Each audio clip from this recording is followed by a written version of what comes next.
'Cause I just wanna go to the deep end.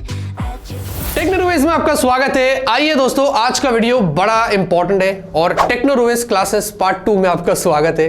उम्मीद करता हूं कि आपको ऐसे वीडियोस पसंद आ रहे होंगे और रिक्वेस्ट करता हूं कि इस वीडियो को आप शेयर करिए जितना हो सके, चैनल को सब्सक्राइब करिए और सपोर्ट और प्यार बनाए रखिएगा। आज एक बहुत इंपॉर्टेंट मुद्दे पर बात करेंगे, वो है बॉक्स में से जो चार्जर निकाला जा रहा है, इस पर ब्रांड्स को कितना प्रॉफिट हो रहा है और कंज्यूमर को क्या प्रॉफिट हो रहा है, लॉस हो रहा है, उसके बारे में बात करेंगे, यानी कि ब्रांड्स वर्सेस कंज्यूमर।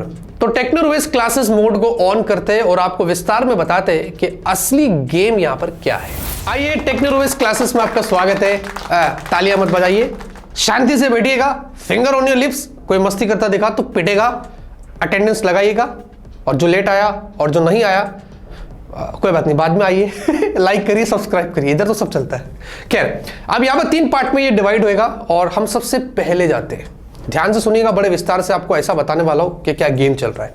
तो यहां पर सबसे पहले हो रहा है अनाउंसमेंट, ठीक है।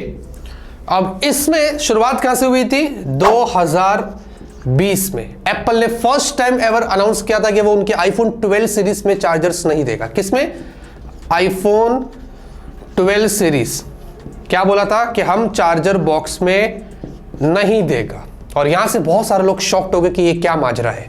और एप्पल ने क्या रीजन दिया था कि वो इनके जरिए एनवायरमेंट को सेव करेगा हर साल, यानी कि 2 मिलियन 20 लाख से ज्यादा metric tons of carbon emission को वो रिड्यूस करेगा। इसका मतलब जो काम होता है फैक्ट्रियों में और जो धुआं वगैरह जो निकलते हैं और जो भी गंदगी होती है, जो ई वेस्ट होता है, वो हर साल उनको इसके जरिए चार्जर ना देकर वो रिड्यूस करेगा, एनवायरमेंट को वो सेव करेगा। तो जितने भी जो एनवायरमेंटलिस्ट थे उस वक्त, उन्होंने एप्पल को उस मामले में प्रेस किया था कि वाह क्या बात है, आप एनवायरमेंट के बारे में कितना ख्याल करते हैं। लेकिन इसके बीच में एक रूमर भी बाहर आई थी, इसी में से एक रूमर भी बाहर आई थी, और वो रूमर ये था कि एप्पल ये चार्जर इसलिए नहीं दे रहा है क्योंकि iPhone 12 series first time ever Apple की 5G सीरीज वाले फोन्स थे, तो उनमें जो 5G मॉडेम लगाया था उनके एक्सपेंस को कॉम्पनसेट करने के लिए एप्पल ने चार्जर निकाल दिया। यानी कि 5G मॉडेम का खर्चा निकलवाने के लिए जो उसने खर्चा किया था वो यहां से वसूल कर रहा है। कहां से? चार्जर निकालने से। तो ये वसूल कर रहा है, ये रूमर आया था, बड़े बड़े एनालिस्ट ने ये बोले थे, अब वो सच भी हो सकता है। उसके बाद और क्या रीजन था एप्पल का कि एप्पल वहां से लोगों को वायरलेस होने पर मजबूर कर रहा है। आने वाले समय में लोगों को यह बता रहा है कि भाई चार्जर इंपॉर्टेंट नहीं है, वायरलेसली चार्ज करो। पोर्ट्स भी शायद वो फ्यूचर में अपने फोन से हटा दे। ये भी एक बड़ा रीजन हो सकता है एप्पल का कि अभी से लोगों से वो आदत दिलवा रहा था। तो ये थी अनाउंसमेंट की बात, और ये पूरा गेम था एप्पल का जब उन्होंने चार्जर बॉक्स से निकाला था। अब बात करेंगे प्रॉफिट की कि एप्पल ने जब चार्जर बॉक्स से निकाला तो उनको किसमें प्रॉफिट हुआ, नुकसान हुआ, क्या हुआ। तो यहां पर प्रॉफिट का सेक्शन अगर आप इसके बारे में जानेंगे ना, आपके होश उड़ जाएंगे। एप्पल ने 2020 से अब तक बताया जाता है कि 190 मिलियन यानी कि 20 करोड़ के आसपास आईफोन्स सोल्ड किया विदाउट चार्जर इन बॉक्स, यानी कि 190 मिलियन आईफोन्स सोल्ड किया। और इससे एप्पल को आपको पता है कितना फायदा हुआ? 6.5 बिलियन डॉलर। 6.5 बिलियन डॉलर्स खाली एप्पल ने बॉक्स से चार्जर निकालकर कमाया।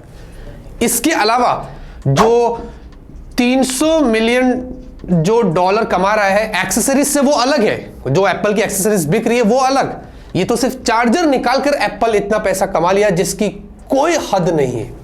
उतना ही नहीं, उसी के साथ ऐसा बताया जाता है, बड़े बड़े एनालिस्ट ये बोलते हैं कि पर आईफोन पर जब बॉक्स में चार्जर नहीं था तो एप्पल $35 कितना? $35 यहां पर आईफोन पर कमा रहा था। सोचो, बॉक्स में चार्जर ना होने से पर बॉक्स पर आईफोन पर एप्पल इतना पैसे कमा रहा था। ये बहुत बड़ी बात है। उतना ही नहीं, एप्पल ने जब बॉक्स में से चार्जर निकाला तो साइज तो छोटी हो गई बॉक्स की, तो यहां पर 40% एप्पल ने अपने शिपिंग कॉस्ट को बचा दिया। कितना? क्योंकि वजन कम हो गया, साइज भी कम हो गई, बक्से भी छोटे जा रहे, लेकिन क्वांटिटी ज्यादा जा रही है, तो 70% ज्यादा क्वांटिटी में वो सोल्ड भी कर पा रहा था। आप समझ रहे? इसमें जो फायदा हुआ एप्पल को, इसका भी प्रॉफिट अलग से एप्पल को मिल रहा है। प्रॉफिट ही प्रॉफिट है हर जगह, सिर्फ एक बॉक्स में से जब उसने चार्जर निकाला। लेकिन हम गोल्डन प्रॉफिट की बात करें, गोल्डन प्रॉफिट, गोल्डन प्रॉफिट क्या है आपको पता है? जब बॉक्स से एप्पल ने चार्जर निकाला तो एप्पल ने अपने फोन्स की प्राइस तो रिड्यूस किया ही नहीं।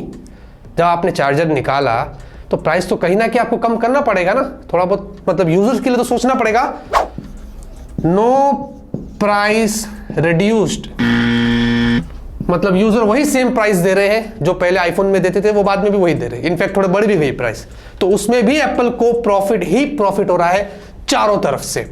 अब इसमें सैमसंग की रिपोर्ट नहीं आई कि सैमसंग को कितना प्रॉफिट हो रहा है, और बाकी जो ब्रांड्स अगर चार्जर निकालेगी तो उनको कितना प्रॉफिट होगा, वो तो बात की बात है। ये तो सिर्फ एप्पल ने शेयर किया था, एप्पल से रिसर्च से पता चला कि इतना प्रॉफिट एप्पल को हो रहा है सिर्फ बॉक्स से चार्जर निकालने में। अब जो फाइनल पार्ट है, ये सबसे इंपॉर्टेंट पार्ट है, ये हम कंज्यूमर का रोल यहां पर होता है कि हमें इसमें कितना फायदा और नुकसान हुआ है। तो जो कंज्यूमर्स हैं उनके साथ यहां पर क्या हुआ है? पहली चीज, आपने बॉक्स में चार्जर नहीं देखा तो आपको चार्जर परचेस करना पड़ा, ठीक है। इन केस आपने 50,000 का फोन लिया, चार्जर आपको 1 या 2,000 रुपए में पड़ रहा है। अब हम ओरिजिनली लेंगे, सैमसंग एप्पल के फोन्स ले रहे हैं, या जो भी फ्यूचर में जो ब्रांड से कांड करेगी, हमें ओरिजिनली लेना पड़ेगा। तो इन केस हमने 50,000 का फोन लिया, यहां पर हमने फॉर एग्जाम्पल मैं डाल देता हूं 1,500 रुपए चार्जर में स्पेंड किया, तो फोन हमें कितने में पड़ा? 50,000 में ना, हमें फोन पड़ रहा है 51,000, यार मैंने 15 लिख दिया 51,500, ठीक है। तो हमारे पैसे एक्स्ट्रा जा ही रहे कहीं ना कहीं से। दूसरी चीज क्या हो रहा है कि भाई अगर आप एनवायरमेंट को सेफ ही कर रहे हैं, चलो मान लिया, तो ये जो चार्जर हम परचेस कर रहे हैं ये भी तो अलग से ही मंगा रहे हैं। तो जब ये चार्जर आ रहा है तो इससे भी ई वेस्ट जनरेट हो रहा है, इसकी भी पैकेजिंग होगी, ये भी जब आ रहा है तो इसकी भी पैकेजिंग होगी, और ये भी तो प्रोड्यूस हो रहा है। तो यहां से हम वापस से ई वेस्ट को यहां पर ग्रीन सिग्नल दे रहे हैं, ठीक है। एक और चीज वो हो गई। और तीसरी चीज यहां पर ये है कि यहां पर इन केस, ये बहुत नुकसान वाली चीज है, अगर हमने थर्ड पार्टी चार्जर परचेस कर लिया पैसे बचाने के लिए, लो कॉस्ट वगैरह परचेस कर लिया, तो इससे हमें बहुत नुकसान हो सकता है। मतलब वो ये डेंजर वाला जो साइन कैसा होता है, इसमें बहुत खतरनाक नुकसान हो सकता है। या तो हम हमारे फोन को डैमेज कर सकते हैं, चार्जर ब्लास्ट हो सकता है, कुछ भी हो सकता है अगर हमने ये काम किया। बहुत सारे लोग गलती से ये कर भी देंगे तो उसकी भरपाई यहां पर कौन करेगा? For the sake of argument, अगर ब्रांड बोलती है कि आप पुराने वाले चार्जर का इस्तेमाल करिए नए वाले फोन में, तो आप रॉन्ग है। अगर पहले वाला फोन 18 वॉट चार्जिंग को सपोर्ट करता है, नया वाला फोन आपका 30 वॉट चार्जिंग सपोर्ट कर रहा है, तो हम 18 वॉट वाला कैसे यूज करेंगे भाई? ये तो हमारे कुछ काम का नहीं, हमें तो नया 30 वाला वॉट खरीदना पड़ेगा। तो ये भी यहां पर कैंसल हो गया, इसमें भी हमारा नुकसान ही नुकसान। वर्डिक में एक तरफ ब्रांड्स और दूसरी तरफ क्या है? कंज्यूमर। अब जो आपको मैंने अभी थोड़ी देर पहले बताया उससे ये पता चल रहा है कि ब्रांड्स जो है उनको क्या हो रहा है? प्रॉफिट ही प्रॉफिट है। कंज्यूमर को क्या हो रहा है? कंज्यूमर को क्या हो रहा है? लॉस, लॉस ही लॉस है हर तरीके से। मुझे डर लग रहा है कि एप्पल के बाद सैमसंग, सैमसंग के बाद बोल रही रियलमी, और अभी बहुत सारे ब्रांड्स करने वाली है। रिक्वेस्ट करते हैं कि ये देख लीजिए, हमारा नुकसान हो रहा है, और कंज्यूमर अगर नाराज है तो फिर आपको ये सारी चीजें नहीं करना चाहिए। और मैं इसके खिलाफ हूं, मैं कंज्यूमर के साथ हूं, क्योंकि मैं भी अगर एक फोन परचेस करने जाऊं, इनफैक्ट मैंने S22 अल्ट्रा लिया, मुझे चार्जर खुद परचेस करना पड़ा 1,500 रुपए का, तो कहीं ना कहीं मेरे लिए भी नुकसान की बात है। ये नहीं होना चाहिए, क्योंकि मैंने आपको ई वेस्ट के बारे में बता ही दिया कि अगर आप अलग से चार्जर लोगे तो ई वेस्ट तो जा ही रहे। तो ये सब चीजें रोकनी चाहिए ब्रांड को, मैं अपील करता हूं। पर्सनली भी हम बात करते हैं, आप भी अपील करिए हर जगह पर, और इस वीडियो को शेयर करिए, दूसरे तक पहुंचाइए कि जो बॉक्स से चार्जर निकला है वो क्या कर रहा है, यहां पर कितना प्रॉफिट और कितना नुकसान हो रहा है, किस किस को हो रहा है, उसके बारे में आपको बता दिया। ऐसे इंटरेस्टिंग वीडियोस के लिए दोस्तों लाइक और शेयर करिए। हमारे क्लासेस का ये पार्ट 2 है, और भी बहुत सारे ऐसे वीडियोस हम लेके आएंगे। सब्सक्राइब करिए अगर आप नए हैं, वीडियो को शेयर करिए। तब तक के लिए ऑलवेज कीप स्माइलिंग।